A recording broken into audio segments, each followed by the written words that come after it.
안녕하세요. 행복한 시기입니다. 저는 고등학교 2학년 최정훈입니다. 제가 최근에 한 가지 결심을 하였는데요. 오늘 이 결심에 대하여 이야기해보려 합니다. 약 한 달 전이었습니다. 제가 공부를 하다가 문득 이런 생각을 합니다. 내가 하기 싫은 공부 왜 하고 있는 걸까? 이런 거 공부할 시간에 신학 공부하고 싶다라고 말이죠. 그때 고민에 빠집니다. 나 진짜 신학 공부하고 싶은데 신학과 갈까? 물론 이렇게 쉽게 결정할 문제가 아니어서 계속 생각을 해봅니다. 방에 와서 혼자 하나님의 뜻이 무엇일까요? 하나님의 뜻이 무엇인지 알려주세요. 제가 갑자기 신학과 생각을 하게 되었는데 하나님의 뜻이 있지 않을까요? 주님의 뜻이 무엇인지 알려주세요 하면서 계속 중얼거렸습니다. 그때 제 머리에 한 단어가 스쳐 지나갔습니다. 바로 그리스도인이라는 단어였는데요. 저 단어가 머리에 스쳐간 후 제 눈에서 눈물이 나오기 시작했습니다. 그리스도인이 뭘까? 내가 그리스도인으로 살고 있는 것이 맞을까? 생각하면서 하나님께 너무 죄송하더라고요. 그래도 이런 죄인을 사랑해 주시는 하나님께 너무 감사했습니다. 실컷 울고 나서 성경과 일기장을 챙겨서 교회에 올라갔습니다. 잠옷반에 자리를 잡고 앉아서 일기장에 제 생각을 써내려가기 시작했습니다. 주님의 뜻이 무엇일까요? 제가 주님의 뜻대로 살아가게 하여 주세요. 그리고 제가 그리스도인으로 살고 있는 것이 맞을까요? 만약 아니라면 먼 신학과에 가서 하나님을 전할 생각을 했을까요? 주님의 뜻대로 하여 주세요. 기도를 하고 잠깐 창밖을 보면서 멍을 때리다가 또 일기장에 제 생각을 막 써내려갔습니다. 하나님, 제가 그리스도인이 되어서 하나님을 전할게요. 저 간호학과에 가서 공부하는 것보다 하나님의 말씀을 공부하고 하나님을 전하는 것이 더 행복할 것 같아요. 그리고 제가 하나님을 전하는 사람이 된다면 하나님께서 더 기뻐하시지 않을까요? 하나님께서 주신 이 생명으로 하나님께서 기뻐하시는 일을 하는 것이 맞지 않을까요? 예수님께서 모르는 사람들을 위하여 이 땅에 오셔서 하나님을 전하고 또 그 사람들을 위하여 돌아가셨던 것처럼 저도 모르는 사람들을 위하여 하나님께서 주신 몸으로 하나님을 전하고 싶어요. 하나님, 저 이렇게 살래요. 제 몸 어차피 하나님의 것인데 하나님을 전하는 도구가 되어 하나님을 전할래요.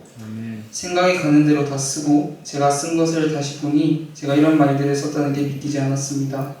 지금은 저 생각들이 다 하나님께서 주신 생각들이라고 믿고 있습니다.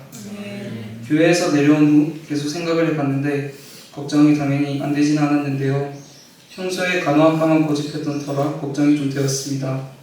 그래서 계속 기도도 드리고 말씀도 읽으며 하나님께 제 걱정들을 말씀드렸더니 마음이 한결 더 편안해지는 느낌이 들었었습니다. 성도님분들과 학생분들도 걱정이나 근심 다 하나님께 말씀드려보세요. 가장 좋은 때에 가장 좋은 해결책을 주실 것입니다. 저는 바로 그 다음 날 하나님께서 이삭쌤을 통하여 해결책을 주셨는데요. 제가 한 이야기를 통해 해결책을 얻었습니다. 제가 이 이야기를 해드리겠습니다. 주인공을 그라고 부르겠습니다. 그가 성인이 되었을 때 그의 아버지께서 그에게 두 가지 선택지를 주셨습니다. 첫 번째는 아버지의 땅을 물려받아 아버지께서 하시던 일을 하는 것. 두 번째는 프랑스에 가서 패션을 공부하는 것이었습니다. 그는 결정을 할 때 동전 던지기를 하겠다고 하고 동전 던지기를 합니다. 동전 던지기를 한 결과 프랑스에 가서 패션 공부를 하게 되었습니다. 그래서 그는 프랑스에 가서 열심히 패션을 배워 유명한 패션 회사에 들어가게 됩니다. 거기서 해야 할 일을 열심히 하며 많이 성장한 그에게 그 회사의 회장이 이 회사를 그에게 물려주겠다고 합니다. 그는 거기서 또 두 가지 선택지에 놓이게 됩니다. 첫 번째는 이 회사를 물려받아 일하는 것이었고 두 번째는 회사를 물려받지 않고 회사를 나가 자기만의 회사를 만드는 것이었습니다. 그는 거기서 또 동전 던지기로 결정을 하겠다 하고 동전 던지기를 합니다.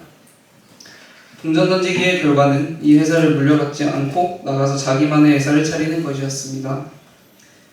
그래서 그는 이 회사를 나가 현재 프랑스의 명품 브랜드인 입생 로락이라는 회사를 만들게 되었습니다. 그는 한 인터뷰에서 이렇게 말합니다. 동전 던지기를 해서 뭐가 나왔는지는 나에게 중요하지 않았다. 나는 무슨 결과가 나오든 열심히 했을 것이다. 저희는 이 이야기를 통해 한 교훈을 얻을 수 있습니다. 무엇을 하든지 다 열심히 하라는 교훈인데요. 하나님께서도 저희에게 말씀하셨습니다. 골로새서 3장 23절에 나오는 말씀입니다.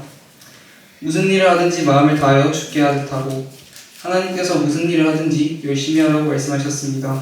그리고 무슨 일이든 열심히 하면 그 대가를 주시겠다고 약속하셨는데요. 24절에 이는 기업의 상을 주께 받는 줄 아나니 라고 약속하셨습니다.